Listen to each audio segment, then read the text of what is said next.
He suddenly realized that the robot in his house seemed afraid of death, so he ordered it to jump from the 3rd floor immediately. The robot butler didn't hesitate at all and jumped down from the 3rd floor. When he, bruised and injured, knocked on the door, the old man who opened the door immediately realized it was his daughter's prank. He angrily called a family meeting, stating that the robot butler was also a member of the family, and no one was allowed to harm him in the future. Andrew, the robot butler, is a widely used household robot nanny in future society, used to serve people in all aspects of their lives. From the moment he was created, he has abided by the 3 laws of robotics. First, a robot may not injure a human being. Second, a robot must obey orders given it by human beings, except where such orders would conflict with the first law.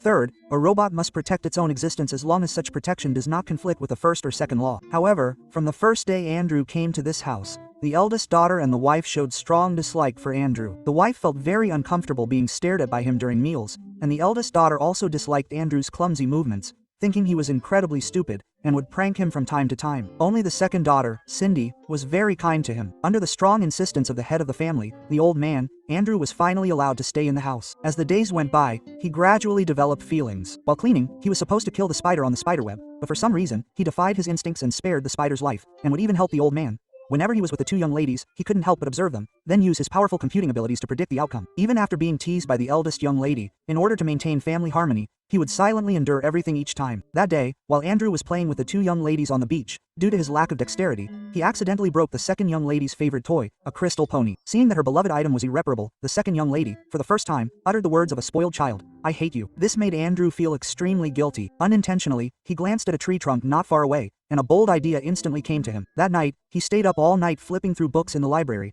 and finally carved a lifelike wooden pony. When the second young lady found the wooden pony by her bedside, she was overjoyed by this thoughtful gift and reconciled with Andrew. To express her gratitude, she gave Andrew a toy dog in return. This was the first gift Andrew had ever received from a human. From that moment on, a seed of change took root in his heart. Originally, when the master saw the wooden pony, he was suspicious, because Andrew not only made the object himself, but its exquisite craftsmanship was comparable to a work of art. He also thought that the pony's design must have been copied from the internet, but Andrew insisted that he designed and made the pony himself from start to finish. Considering the rule that robots don't lie to humans, the two had to believe this fact. However, this was only the tip of the iceberg of Andrew's true abilities. That night, just as the master was about to go to sleep, he suddenly heard a sound. A strange sound. When he followed the sound to the basement, he found that Andrew had not only repaired the old record player but was also enjoying the music like a human being, seemingly intoxicated by it. This struck the old man as incredibly unbelievable. A robot exhibiting human behavior and consciousness was clearly abnormal. Therefore, the next morning, the old man took Andrew back to the North Machine Company that manufactured him, explained the situation, and then asked if other robots were as advanced as Andrew. The person in charge believed it was just a programming glitch and offered a full refund or a replacement. He even offered to pay the old man a substantial sum if he would keep quiet about it. But upon learning that Andrew would be disassembled and studied after being returned, the old man refused without hesitation. After days of getting along, he had already come to regard Andrew as family and decided to personally cultivate Andrew's potential. From that day on, he began to reduce Andrew's household chores so that he would have time to create every day. Thus, Andrew began his career creating wooden sculptures and clocks. Every time he created something, the young lady would not only help him choose the wood but also assist him. The former master-servant relationship quietly transformed into a close friendship. To help him better understand humanity, the old man would read to him every night, imparting human knowledge. It was from the old man that he first learned about the origin of life. When he learned that during conception, only one life form survives, he couldn't help but feel a pang of. He felt sad. Besides understanding life and death, the shared emotions of humanity also piqued his curiosity. From the old man who loved telling jokes, he gradually learned about human humor, and even started making up some corny jokes himself, telling them during family meals, successfully making the whole family burst into laughter every time. In his free time, he would also play the piano with the second daughter, and time quietly slipped away. Years later, Andrew remained the same, but the second daughter had grown into a beautiful young woman and developed a deep affection for Andrew, who had been by her side for so many years. That day, after playing the piano with Andrew in perfect harmony, she gently kissed Andrew's cheek for the first time. Although Andrew still couldn't fully understand human emotions, he couldn't help but feel excited, and immediately played a cheerful tune to express his feelings. By this time, due to years of accumulation, the house was already filled with clocks made by Andrew. Every time noon arrived, the incessant ticking of the clocks was unbearable. Even though the old man had given away more than half of the clocks Andrew had made, the house was still very noisy. So the old man suggested selling these clocks. Because Andrew's clocks were exquisitely made, coupled with the added value of being designed by a robot, each one sold for a very high price. And since Andrew, as a robot, had almost no consumption needs, the income naturally all went to the old man's family. But the second daughter disagreed. She believed that Andrew had put in the labor and should receive a reward. At the second daughter's suggestion, the old man took Andrew to the bank. They opened the first robotic bank account in human history for him and deposited his earnings into it as his personal property. Andrew instantly became a multi-millionaire. One day, while he was working on a watch, the second young lady suddenly appeared. Andrew, engrossed in his work, accidentally cut his finger. Fortunately, he was a robot, so he could get it repaired at the company. The second young lady had come to seek Andrew's advice. She hadn't accepted her boyfriend's marriage proposal the previous night because she still harbored feelings for another friend. She didn't know how to choose. She thought Andrew would understand her feelings, but he simply replied, "Marry your friend." When the second young lady hesitantly said that a relationship with her friend was impossible, Andrew only sighed, lamenting the complexity of human emotions, completely unaware that the friend she was referring to was himself. The second young lady could only smile. A relationship between a human and a robot was truly impossible, so she decided to accept her boyfriend's proposal. Even so, she hoped Andrew would attend her wedding in formal attire and accompany her for the last part of their journey together. Andrew readily agreed. While the master took him back to the company to repair his finger, he made another request to the company manager. He hoped the company could perform facial reconstruction on him, giving him a wider range of expressions, mainly because he wanted the ability to smile. He wanted to give the second young lady an unforgettable wedding. Coincidentally, the company had already started a project to give robots more expressive faces.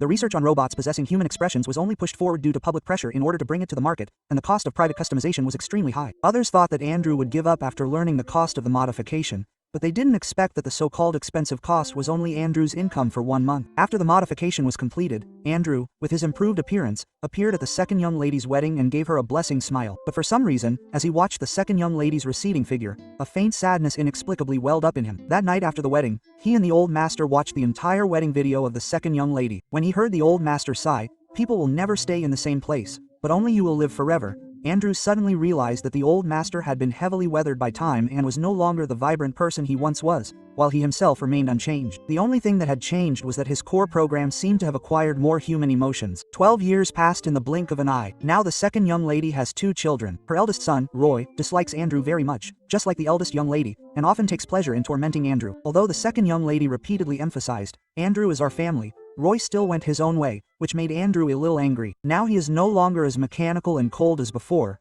but has become more humane. And over the years, he has read extensively and discovered that countless brutal wars have occurred in human history. Regardless of the scale of the war, thousands of lives seem to be lost for nothing. He yearned for freedom. If freedom was something so many people were willing to sacrifice their lives for, then it must be worth having. So he took out all his savings, wanting to buy back his freedom from the master, even though he repeatedly promised to still abide by the 3 laws of robotics and serve the master's family as before. The only change was that he would no longer be the master's private property. The master initially thought this was the second daughter's idea, but after learning the truth, he suddenly understood. From the moment he handed Andrew over, everything had been predetermined. After a night of deep reflection, the master finally returned the money to Andrew and granted his request. "Since you feel you're not free enough here, then don't come back from now on." Andrew was puzzled by this, but when he realized this was the price of freedom, he understood that to gain freedom, he would inevitably lose something, such as the master who had always treated him like family. Before leaving, the master gave Andrew one last lesson: from now on, don't refer to yourself as I, but use me instead. Andrew, having gained his freedom, didn't go far, but built a home of his own on the beach where he and the second daughter often went. Time, like grains of sand, passed quickly, and another 16 years went by until the second daughter's arrival broke the tranquility. She came to convey her father's wish. Her father wanted to see Andrew one last time before he died. By this time, the master's hair had turned completely white. The moment he saw Andrew again, a faint smile of relief finally appeared on his haggard face. He was very grateful for Andrew's companionship over the years, and also regretted having driven Andrew out of the house. Finally, he held Andrew's hand and looked at the old man, Mr. Lee, passing away. Andrew was deeply saddened. He didn't understand whether what was hidden inside his body was a soul with emotions or a sophisticated illusion. This inevitably gave him an idea. He wanted to find his own kind and understand his destiny. Among that batch of companion robots, he firmly believed that there must be other robots with self-awareness like himself. At this time, the second daughter had already divorced her husband, and the eldest son, Roy, had just become a lawyer. He helped Andrew sue the Northern Robotics Company and obtain all the specifications of the NDR model robots produced by Northern Company that were of the same model as him. However, these robots were scattered all over the world. In order to find his own kind, Andrew embarked on a journey to various parts of the world, from deserted deserts to bustling cities. However, without exception, the nanny robots of the same model as him were either scrapped or had become robots without any self-awareness. Just when Andrew was about to give up, he heard rumors that an NDR robot had recently been repaired in San Francisco. Holding on to the last glimmer of hope, He went to San Francisco and indeed saw a female robot, Galatea, who was very similar to him. Unlike him, Galatea's body was more flexible, and she could even play music herself. Following the music, the robot moved in a way that suggested it possessed self-awareness, just like Andrew. When Andrew followed him into a repair shop, he learned from the owner, Rupert, that the robot's dancing was due to an upgraded personality chip. All its movements were pre-programmed, and it clearly didn't possess true self-awareness. Just as Andrew was feeling disappointed, he learned from Rupert that the inventor of this chip was his father, a former engineer at North & Company. His father wasn't satisfied with manufacturing cold, lifeless household appliances. He was always striving to make robots more human-like in appearance and perception. However, the company wanted robots to be standardized and replaceable industrial products, and he was fired for disagreeing with the company's business philosophy. Fortunately, Rupert inherited his father's unfinished work and all his research materials. Now, he has created a robot that can mimic human appearance and possess various subtle expressions. Unfortunately, Rupert is short on funds, and no one is willing to support his continued research, so he hasn't yet created a complete robot with a human appearance. Coincidentally, his research direction aligns perfectly with Andrew's ideas. Andrew, possessing sufficient wealth, not only funded Rupert but also successfully became his first test subject. Soon, under Rupert's meticulous work, a unique face was created. Then, hair was added to the head, and after a series of complex procedures, a lifelike head was completed. The realistic head was finally completed. When the head was attached to Andrew's body, Andrew looked exactly like a real person. He couldn't wait to show himself to the second young lady. Eager to show her his new appearance, he immediately traveled across mountains and rivers, rushing back to the master's house as quickly as possible. Looking at the familiar figure in front of the piano, he was about to greet her, but the other person was startled and recoiled. It turned out that the person in front of him wasn't the second young lady, but her granddaughter, Bosha. The real second young lady had long since become an old woman with white hair like frost, and not long after his return, the second young lady's life also came to an end. History always repeats itself in surprising ways. The last time someone lay dying in front of Andrew was the master, and this time it was the second young lady. They were both extremely important people in Andrew's life. His loved ones were gradually passing away, like leaves falling in the wind. In her last moments, the second young lady still tightly clutched the small wooden horse. Since his divorce, he had never sought another partner. Perhaps because in his heart there was always an inexpressible and unfulfilled regret. The second young lady's death made Andrew realize that his endless lifespan was a cage for him. He couldn't accept the fact that he would forever watch his loved ones leave without being able to express his grief and joy like a human being. So he began to study a large number of medical books, hoping to modify himself. When he showed the design blueprints to Rupert, Rupert said that this was no longer a simple upgrade, but a complete transformation from machine to biological being, because in the blueprints, Andrew had included. Andrew designed artificial organs, and the artificial organs currently available on the market are inferior to Andrew's designs. These designs can not only be used in machines but also directly in humans to replace necrotic organs, making a significant contribution to comprehensively improving human lifespan. For example, the artificial central nervous system, while allowing him to speak and perceive his surroundings, is also a double-edged sword, causing Andrew to experience intensely overwhelming emotions. Despite this, Andrew decided to undergo the transformation, which would last for more than 7 months. During the transformation, whenever he had time, Andrew would go to see Bosha. He found that Bosha not only looked very similar to the second young lady but also had almost the same personality. Gradually, the two became close. Sometimes they would not only play chess together but also attend social gatherings together. The witty and humorous Andrew always found ways to make Bosha happy. Over time, Bosha developed a special feeling for Andrew, but there was always a hint of regret in her heart. Andrew was, after all, just a robot, and there would be no future between humans and machines, which made Andrew feel very disappointed. Just as the transformation entered its final stage, Andrew was about to undergo surgery on his central nervous system. If this transformation was successfully completed, Andrew would be infinitely close to being human. After completing all the transformations, Andrew mustered the courage to find Bosha. He asked Bosha to touch his eyes, and then he felt a tingling sensation. He also asked Bosha to give him a light kiss. The moment their lips touched, the feeling was truly wonderful.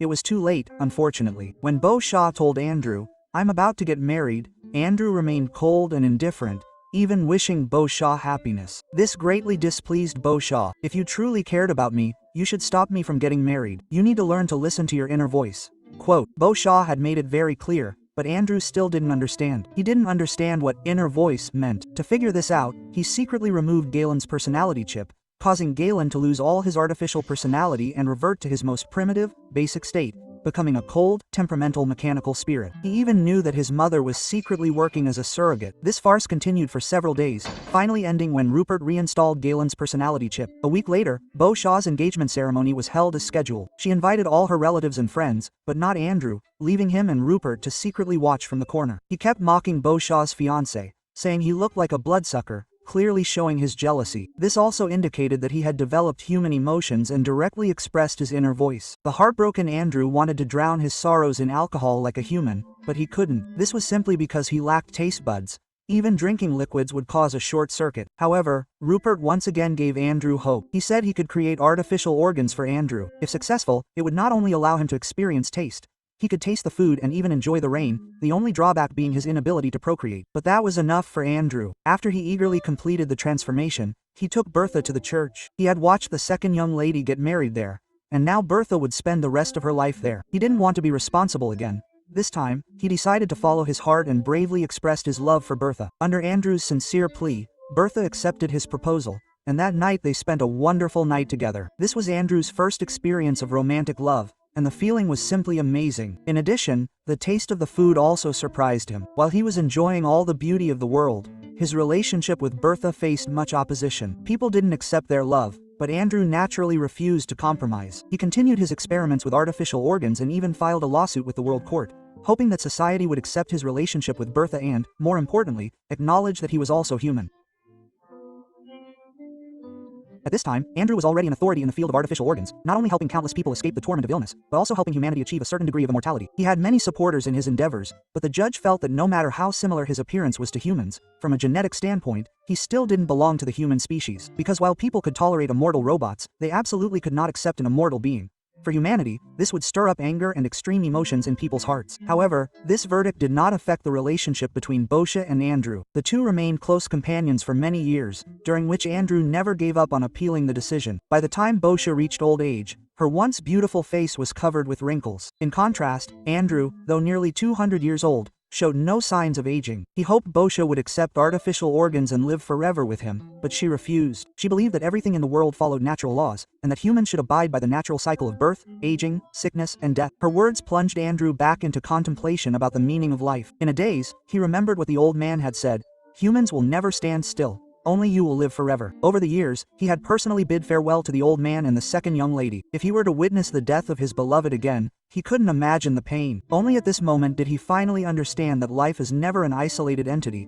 It needs companions to give it meaning. Finally, he made a bold decision. With Rupert's help, he injected himself with artificial blood, giving himself abilities. He preferred to die as a human rather than live with the mentality of a machine. When he stepped into the courtroom again, he was already frail. This time, he still hoped to regain his human identity. Because Andrew's case was complex and highly controversial, the court needed time to deliberate before pronouncing a verdict. As he left the courtroom, he felt a tear in the corner of his eye. A single tear rolled down his cheek, clearly unaffected by the court's ruling. At this moment, he was already beyond human comprehension. After a period of time, both Andrew and his wife, Portia, experienced a decline in their physical abilities, becoming bedridden. Fortunately, Galen was there to take care of their daily needs. In his final moments, Andrew held Portia's hand, anxiously awaiting the World Court's verdict. The judge declared Andrew the longest living human being in history, and his marriage to Portia was deemed legally valid. When Portia excitedly looked at Andrew, she found that he had closed his eyes at some point. No one knew if he had heard the verdict. Portia then ordered Galen to turn off the life support equipment, deciding to follow Andrew into death and tell him that their dream had finally come true. After a moment of hesitation, Galen finally helped Portia end her life. The film, Bicentennial Man, starring Robin Williams and Embeth Davidtz, and directed by Chris Columbus, was released in 1999. Human growth is measured in years, but Andrew's growth was measured in centuries.